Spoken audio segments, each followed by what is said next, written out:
Hi everyone, I'm Cyril from Mega, and welcome to this GRC segment, where today we're going to discuss the importance of the risk manager role in organization.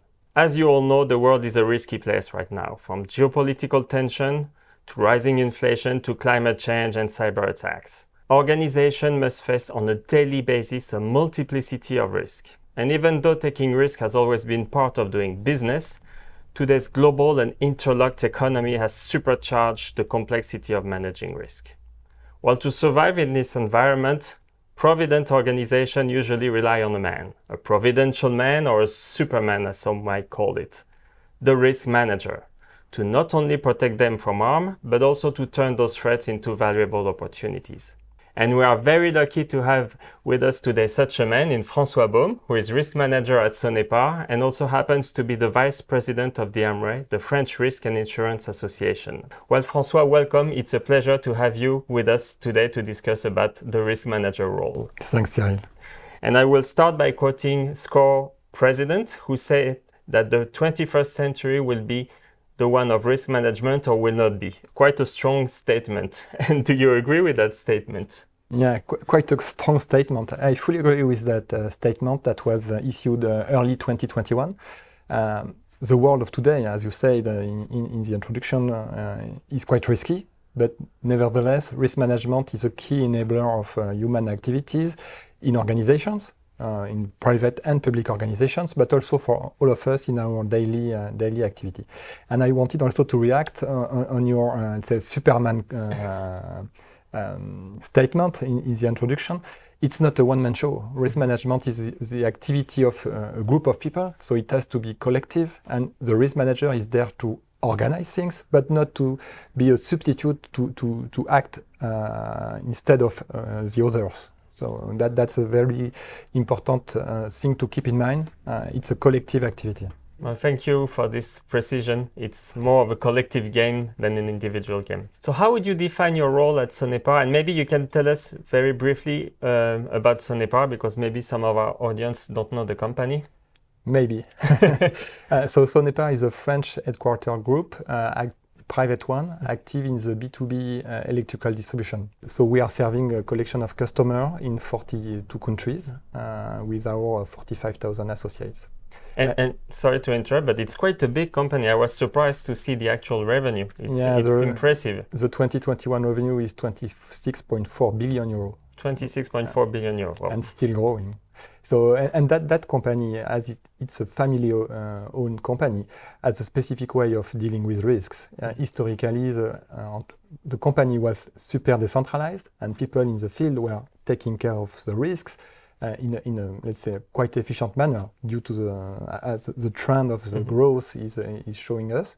But now the group is so big that since 2 to 3 years, 3 years is more accurate, we are, let's say, acting in professionalizing, let's say, risk management, putting some methods, some systemic approach in these fields.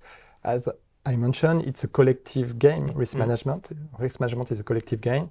And we are, let's say, providing methods, tools, and support and data to people in the field in order for them to have better decision-making processes, better way of tackling risk, and a sort of, let's say, consistency in actions. So size does matter in risk management? Not really. What matters is, as our president is usually saying, is that corporates that are successful are the ones that lasting. And in order to last, you need to adapt. So adaptation is what matters with regard to risk management. Okay. And in terms of adaptation, because you had a lot of adaptation to do, would you say that for the risk manager, there is a before and after COVID? And if so, has your role changed, especially around roles and responsibilities since the pandemic? I think that there is definitely a before and an after, COVID, let's say, for the risk management world. Before, it was maybe more restricted in terms of scope of action, even if in theory the scope was similar.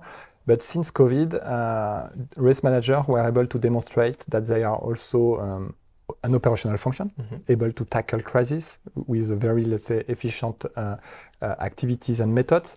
And doing so has been a way for them to demonstrate either internally to the other operational functions, but also for the management, for the shareholders, for other external stakeholders, that they are a key function, able to be to provide insightful data, analysis, and a strong support in a variety of fields that is unlimited, let's say. So yeah, COVID has been a game changer for risk management.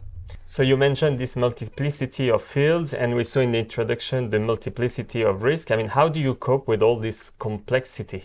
It's not an easy job because there is this complexity that is in expansion, let's say, because the world is changing. Our economy is digitalized, new habits, new way of living, new expectations for everybody are growing.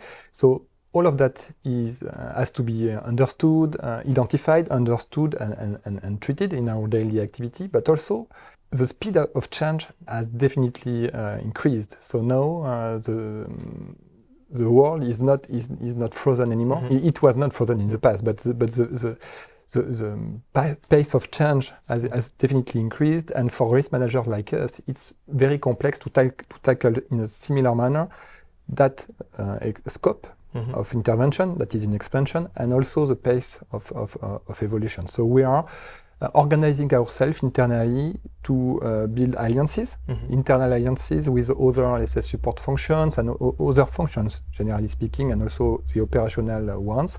And we are also trying to rely on external experts that are, let's say, organized to provide insights on these various matters. So it's a collective approach, let's say. We are connecting people and fields in order to provide our organization and the decision makers with the insightful data and analysis. So you have a lot on your plate, and without revealing any secrets, I mean, what are your top three risks? What keeps you awake at night? So if you can sleep at all. Yeah, you need to be able to sleep quite well when you are a risk manager. If not, you will not be able to sustain the goals that you have to follow. But without revealing any secrets, among the top risks that any organization, any corporate, any organization have to face today, you have definitely cyber risk, cyber security related risks are on the top of any risk map. You have also the impact of the changing world, so geopolitical tensions, social unrest, macroeconomic changes, inflation. You were mentioning inflation in the introduction. All of that is pushing risks, let's say, forward, and is also, in a way, changing the risk landscape. There are many interconnections. Risks are intertwined, which more and more than in the past. So it's a bit complex, let's say, for us as risk managers to let's say, illustrate, identify, organize these interrelations. And you mentioned the fact that risks are intertwined between themselves, and we know cyber is a very big issue at the moment. You mentioned it as your top priority. I mean, at Sonepar, how do you manage IT security and cyber security? So we are managing jointly. So the basic finding is that Sonepar has, but that many organizations are having, is that cyber risk is not only technical. So to manage it, you need to build up a sort of team, a group of people that will mix human resources specialists, legal and compliance specialists, insurance specialists, commercial people in charge of the commercial side of the activity, and etc., etc. So all of these people will have a part of the answer, and the risk manager and also the chief information security officer, if existing, are the ones that will lead that understanding and organize that reply to the cyber risk. So it's definitely collective in terms of understanding and reply.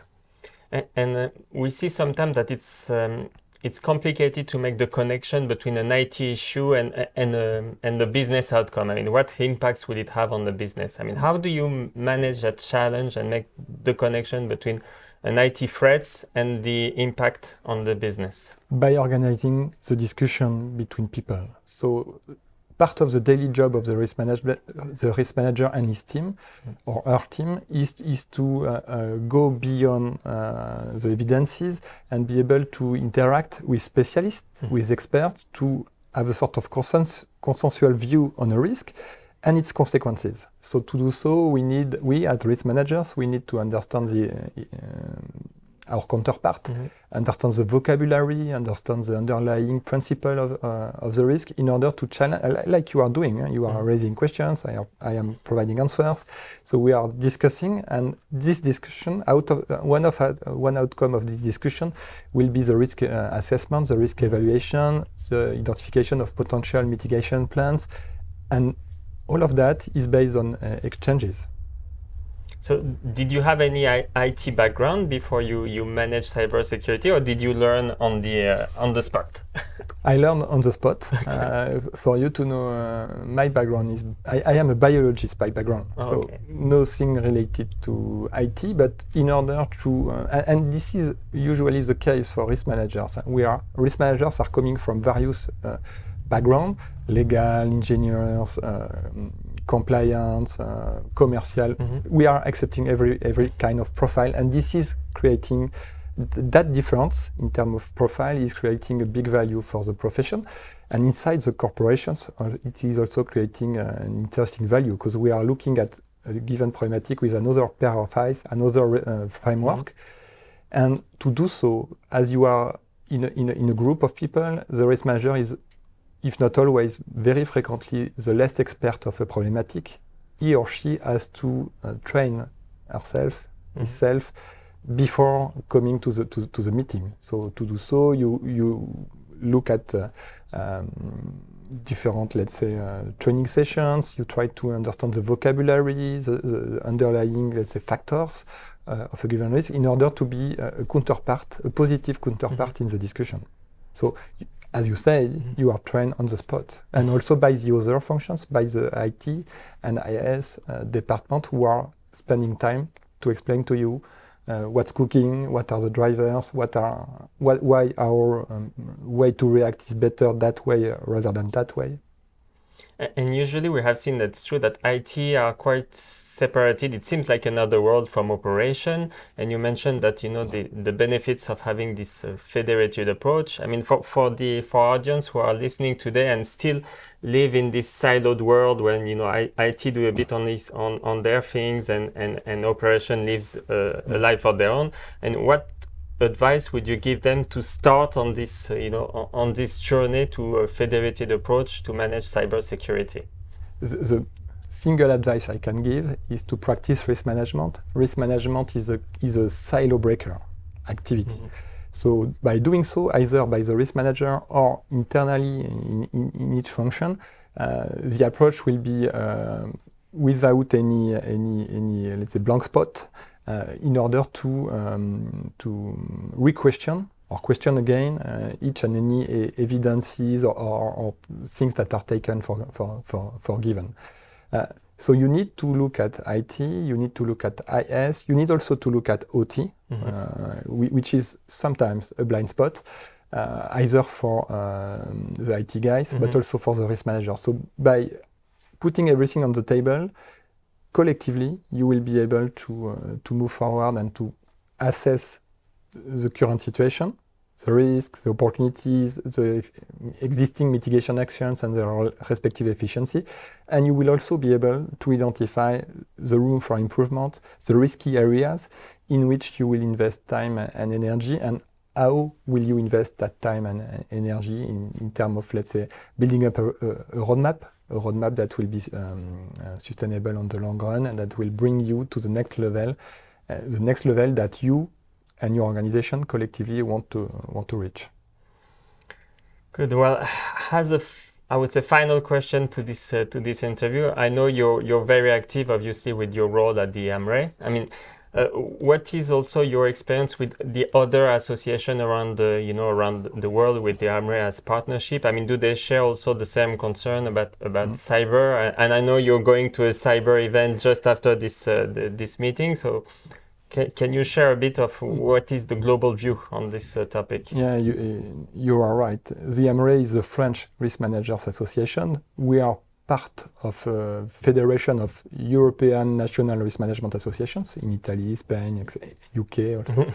All of them in Europe are sharing the same concerns with regard to cyber, and also globally speaking with regard to risk management. The trends that we were discussing are also valid in outside France.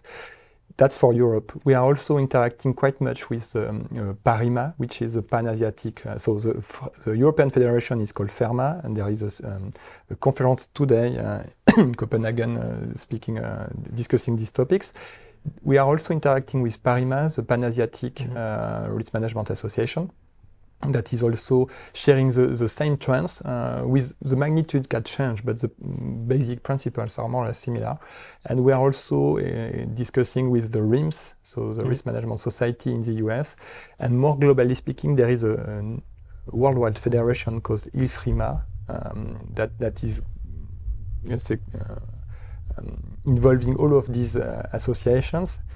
So we are sharing views, and the views, and especially with regard to cyber risk, are more or less, let's say, similar, with some specificities in the US, the impact of the, let's say, when there is an issue, the size of the impact are not exactly the same in the US and in the rest of the world, but apart that, the basic trends are more or less similar. Well, thank you, François, for sharing all this information about the role of risk manager in organization. Thank you, Cyril, for this invitation. I learned a lot, and I'm sure our audience learned a lot as well. So that concludes our GRC segment, and I will hand it over to Luca for a final word of conclusion.